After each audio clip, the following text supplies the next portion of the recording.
Olá, irmãos, a graça e a paz. Nós vamos dar continuidade ao nosso estudo de discipulado hoje, falando sobre a salvação pela graça. Muitos recém-convertidos têm uma má compreensão da relação da graça e a lei. Eles pensam, que a salvação do Antigo Testamento era pela obediência à lei, enquanto que no Novo Testamento é pela graça. Mas nunca foi assim, Desde o início, nós sabemos bem que a salvação sempre foi pela graça, nunca pela obediência à lei, nunca por obras, Inclusive, tem seitas, até hoje em dia, que ainda começam a aplicar nas suas igrejas leis e costumes, como a guarda do sábado, como a proibição de certos alimentos, Então, muitas igrejas, seitas, fazem isso, e outras já fazem ao contrário. Elas já dizem que a lei não tem mais função alguma. E é muito importante nós sabermos distinguir uma coisa da outra, O papel da graça e o papel da lei. Nós vamos falar hoje sobre isso.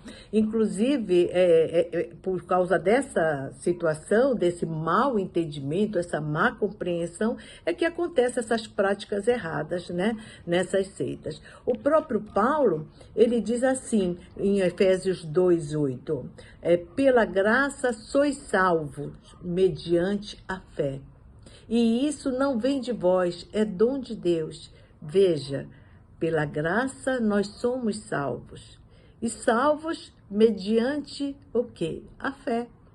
E a fé, como ele já completa, que não vem de vós, quer dizer, não é de nós a fé.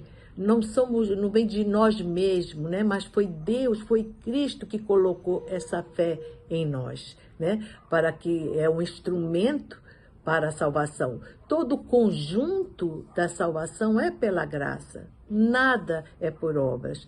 E Paulo, ele completa no versículo seguinte, assim no mesmo texto, ele fala, não de obras para que ninguém se glorie.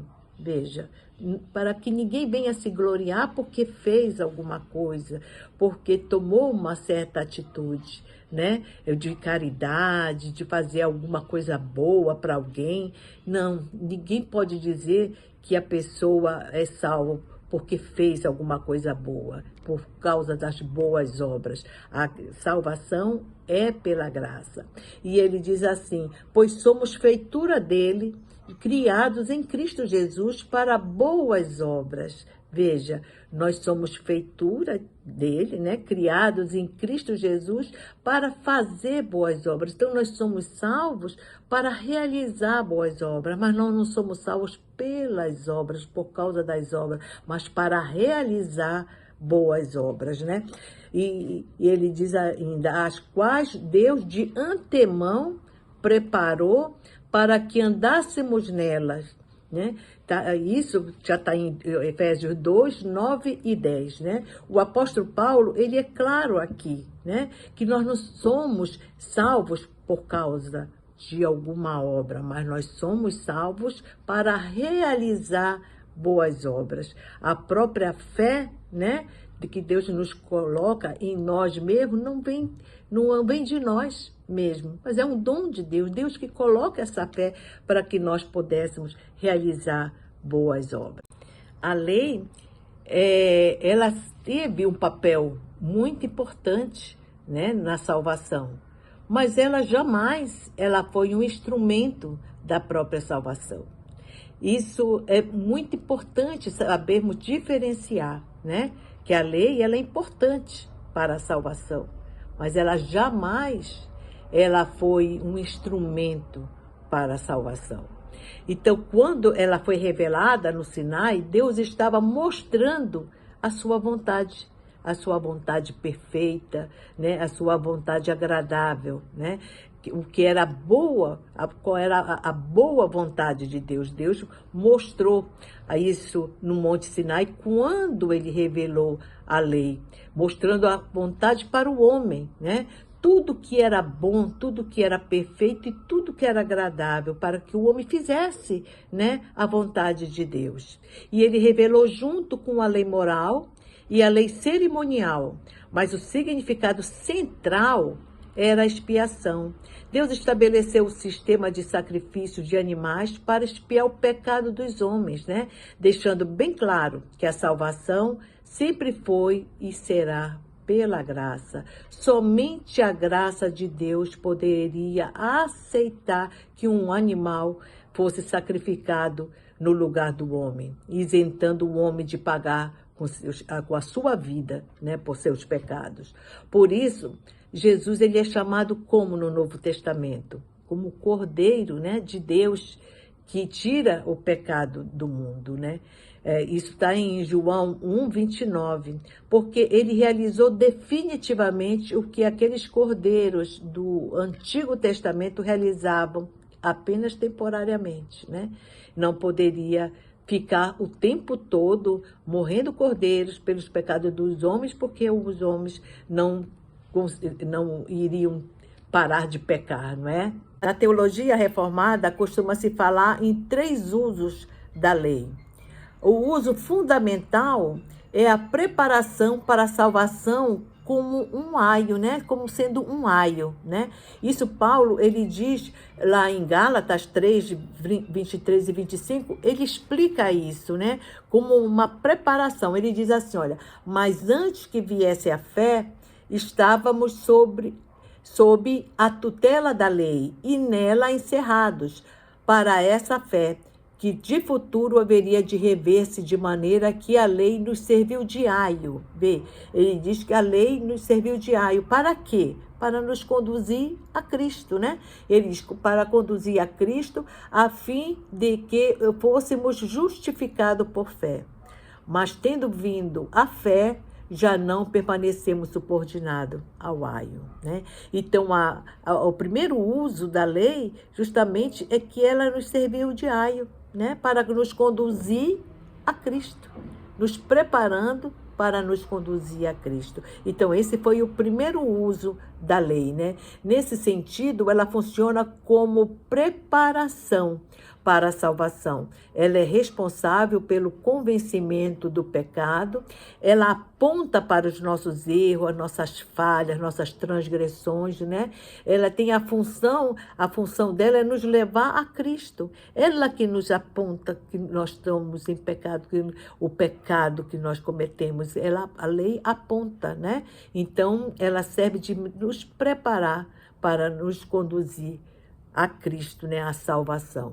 Então, Paulo ele diz isso claramente, que a lei não poderia estar contra a promessa da graça. Ela não está contra, né? Em Gálatas 3:17, Paulo diz assim também, uma aliança já anteriormente confirmada por Deus, a lei que veio 430 anos não pode abrogar de forma que venha desfazer a promessa. Ele está falando aqui da aliança que Deus fez com Abraão, né? Prometeu que a salvaria pela fé. Então, a lei mosaica, que foi dada no Sinai 430 anos depois, não poderia invalidar aquela promessa, a promessa que Deus fez a Abraão. Isto mostra que a lei não é uma concorrente da graça. Ela, na verdade, é um dos elementos da aliança da graça, né? Ela foi acrescentada a aliança da graça para cumprir uma função bem específica. Ela foi adicionada por causa das transgressões, né? Das nossas transgressões, até que viesse o descendente a quem se fez a promessa, né? Em Gálatas 3:19, que fala isso. A função específica que a lei cumpre dentro da aliança da graça é revelar nossas transgressões e nos preparar para Cristo. Então, é essa que realmente é a função da lei, né? Ela nos prepara para a salvação, ela nos prepara, né? Ela nos conduz a Cristo. Já no segundo uso da lei, ela serve como contenção, né? É o fator contenção, chamado do uso político, civil. Ela serve para restringir o pecado. É ela que forma, né? Serve para formar as leis da nação, né? Para promover justiça. Ela age como refreadora do pecado dos homens.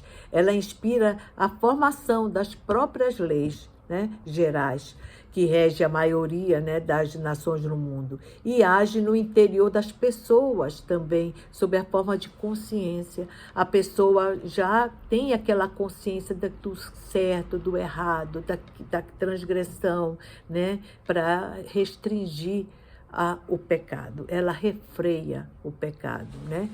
Portanto, ela evita que as pessoas pequem mais do que deveria pecar, né? Já no terceiro uso da lei, a função da lei, ela serve como um instrumento de santificação, né?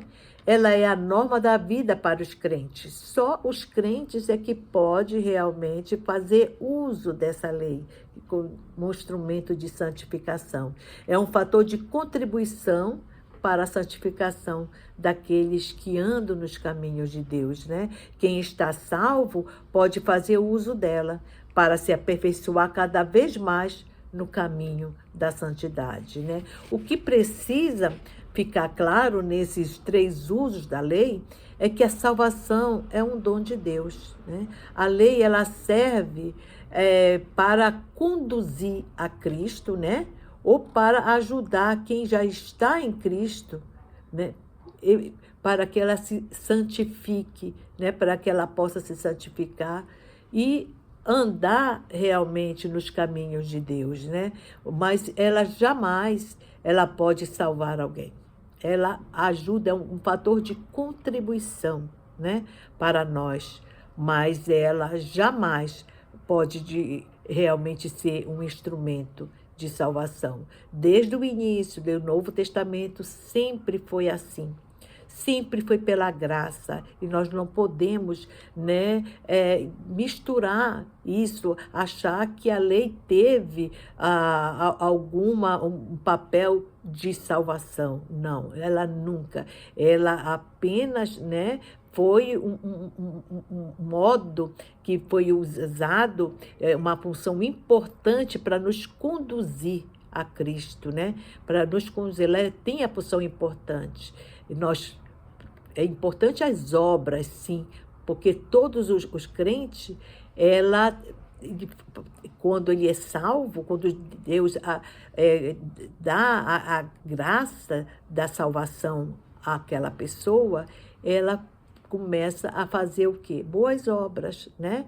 Então, ela é salva para boas obras. Então, isso é importante. E a lei, o papel dela era muito importante para nos conduzir a Cristo, porque ela mostra as nossas falhas, mostra nossas transgressões, né? E tem um fator muito grande sobre a nossa também santificação, né? Porque ela mostra também na nossa consciência o que está certo, o que está errado, né? Nos evita andar nos caminhos errados, nos desvia do pecado, né? Então isso aí é muito importante saber a função, o papel da lei. Nós devemos ter muito cuidado com as pessoas que querem impor usos e costumes, né, nos crentes, né? Porque tudo que se pode desviar a atenção das pessoas do Senhor Jesus como único e suficiente Salvador não provém de Deus, né? Mesmo que tenha uma aparência piedosa, né? Uma aparência de piedade, de religiosidade ou de boa intenção, mas deve ser considerado, as pessoas que querem colocar usos e costumes, deve ser considerado como demoníaco, mundano, né? Perverso, como a circuncisão era imposta, né, aos novos convertidos. Antigamente, na igreja primitiva, queriam colocar a circuncisão para retornar o passado, o antigo, né, aquela antiga aliança, né? Então, eles queriam retornar, que as pessoas, os novos convertidos, retornassem, né, para a lei, né? Então, isso aí é considerado mundano, demoníaco. As pessoas, e Paulo combateu muito em Gálatas, ele combateu muito essas pessoas, esses judaizantes que queriam impor nos novos convertidos a circuncisão, né? Que era exigida por eles nos dias de Paulo. Então, já se tornava, né, isso aí já era um costume, né, maléfico, né, que afastava as pessoas da graça. Quer dizer, e queriam que retornasse a lei, né, os costumes, os usos da lei. Então, eles faziam de tudo isso, os judaizantes, que retornasse novamente para a antiga aliança, né? E como hoje temos algumas seitas, né, que fazem isso com roupas específicas, né? Muitas igrejas que a gente vê são seitas, né? Porque não podemos considerar como uma igreja verdadeira. São pessoas que pregam o falso evangelho, né? Que exige roupas específicas, né? Não pode usar calça comprida, tem que usar saia, né? Não pode cortar o cabelo, usar o cabelo curto, tem que deixar o cabelo crescer. Então, outros exigem que não pode usar barba, outros que tem que usar barba. Então, são coisas que não se deve, né, fazer. Tem que... é como se estivesse indo contra a graça, né? Voltando ao passado. E isso não se pode. Vejam, Paulo, em Colossenses, né, 2, versículo 16, ele diz assim: ninguém, pois, vos julgue por causa de comida e bebida, ou dia de festa, ou lua nova, ou sábados, né? Ele fala em Colossenses 2, versículo 16. O sábado, ele é o quarto mandamento de Israel, né? Os mandamentos da lei moral de Deus, essas continuam valendo, né? Para sempre, né? Não foi tirada nenhum mandamento da lei de Deus. E o quarto mandamento continua, né? Embora não tenha poder de salvação, como nenhum mandamento tem o poder de salvação, pois esses, eles eram, porque o objetivo deles, né, a lei, que é o objetivo do sábado, né, desse quarto mandamento, né, não foi mudado para tirar, para dizer, olha, foi tirado. Não, ele continua, né, pois o princípio do mandamento, ele diz assim, em Êxodo 29, 10, né? 6 dias trabalharás e farás toda a tua obra, mas o 7º dia é o sábado do Senhor, né? Ele diz isso. Não é mudado com a guarda do domingo, né? Isso não é mudado, pois continua sendo um dia de descanso. Continua, né? 6 dias trabalhamos e um dia de descanso. Permanece isso, né? A igreja primitiva entendeu que o domingo era o dia do Senhor. É a própria igreja primitiva que entendeu isso, por causa da ressurreição. A ressurreição de Cristo, né, de Jesus, ele se deu quando? No primeiro dia da semana, né? Foi nesse primeiro dia que aconteceu. E depois da ressurreição, a próxima aparição de Jesus aos discípulos é novamente também no primeiro dia da semana, né? Então, lá a gente pode ver em João 20, 26, que fala sobre isso, né? Então, o sábado, ele desfruta de uma atenção imensa no Antigo Testamento, mas não há nenhuma ordem no Novo Testamento, né, para os cristãos guardarem. Isso a gente pode ver no Antigo Testamento, a gente vê muito falando sobre o sábado, né? Mas no Novo Testamento não tem qualquer descrição que eles tenham, né, fazendo isso também depois da ressurreição de Jesus. Não tem nada que fale, né, no Evangelho, no Novo Testamento, que fale que Deus, que é ordenado o cristão guardar o sábado. Isso não se fala, né? A única menção explícita a sábados que para ser observado nas epístolas, está em Colossenses, que é esse 2, 16, 17, que ninguém, pois, vos julgue por causa de comida e bebida, ou dia de festa, ou lua nova, ou sábados, porque tudo isso tem sido sombra das coisas que haviam de vir. Vendo? Porém, o corpo é de Cristo. Paulo está dizendo aqui que as instituições sabáticas do Antigo Testamento, que por certo incluía os anos sabáticos, estavam abolidas com Cristo. Entendemos que o sábado era a sombra de Cristo, né? É um prenúncio dele, que apontava para o verdadeiro descanso. Quem é o verdadeiro descanso? É Cristo. Ele é o verdadeiro descanso, né? Ele que nos deu o verdadeiro descanso, né? Porque Cristo, ele veio providenciar para nós, né? Como está escrito, né? Lá em Hebreus, que ele providenciou, né? Ele diz assim, que o sábado está cumprido, né? Uma vez que ele já veio, né? O sábado está cumprido.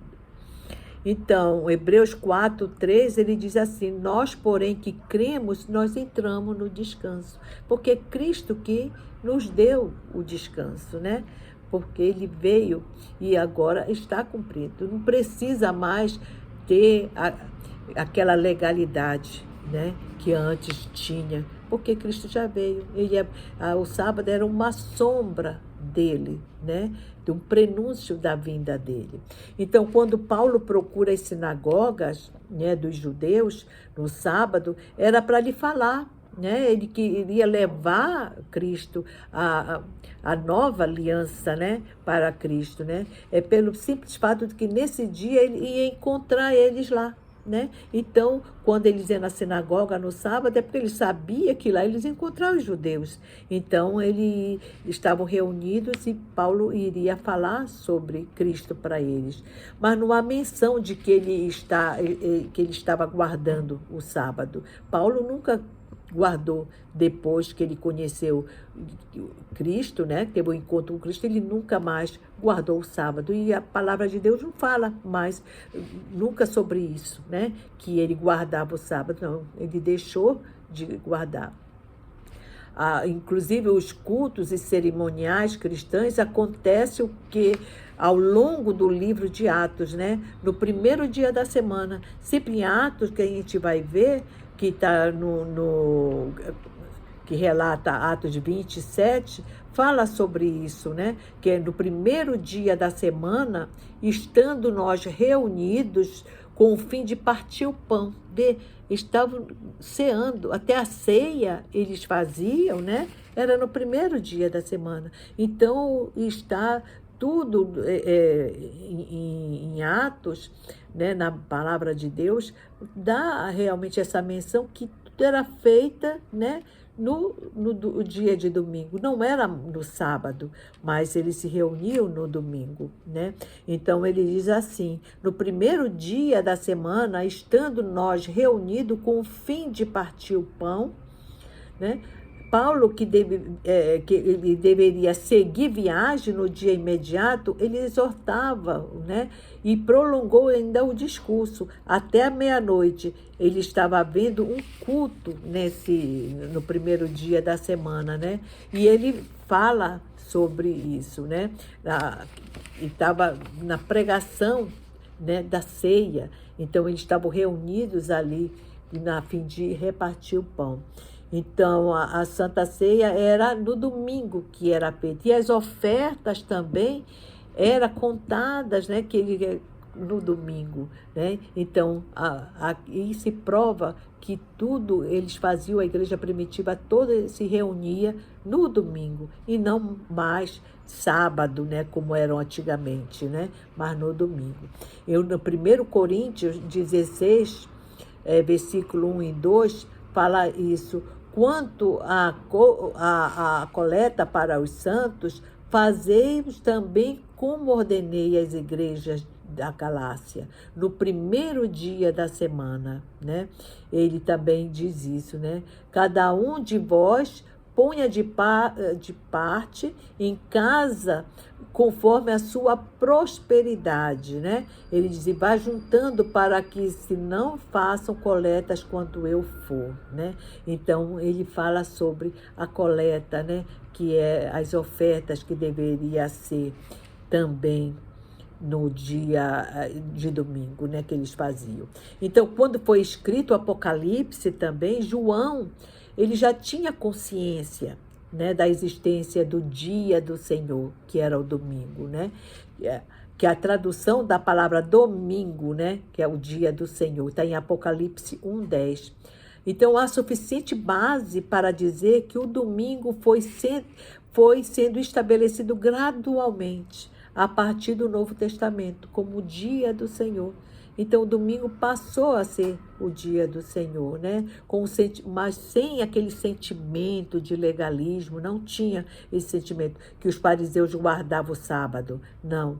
Jesus disse para eles, o sábado foi estabelecido por causa do homem e não o homem por causa do sábado, né? Está em Marcos, né, 2:27. O dia do descanso não é o dia de escravidão, né?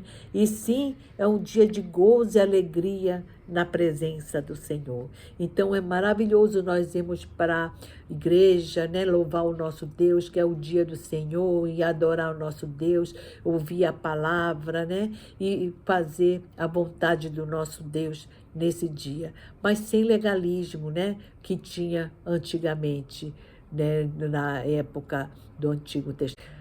Um dos textos paulinos, né, que mais esclarecedores sobre o significado da graça está em Tito.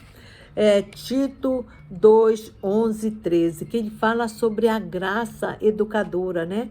Ele diz assim, porquanto a graça de Deus se manifestou salvadora a todos os homens, educando-os para que, renegadas a impiedade e as paixões mundanas, vivamos no presente século, sensata, justa e piedosamente aguardando a bendita esperança e a manifestação da glória do grande Jesus e Salvador Cristo Jesus, né? Do grande Deus e Salvador Cristo Jesus. Então, a graça transformará a vida de uma pessoa de um modo gradual, né, e constante. A graça não apenas salva, mas transforma a pessoa, né? Ela não apenas é salvadora, mas ela transforma, né, a vida, o ser, né, da própria pessoa. Então, Paulo, ele fala da manifestação da graça que aponta em dois sentidos, né, que é a graça educadora. Para a vinda de Jesus, encarnação, sacrifício e ressurreição, e a segunda, para o momento do chamado em nossa vida, conversão das trevas para a luz, né? A graça de Deus, ele é um maravilhoso presente para a nossa vida, né? Ela veio para mudar a nossa condição.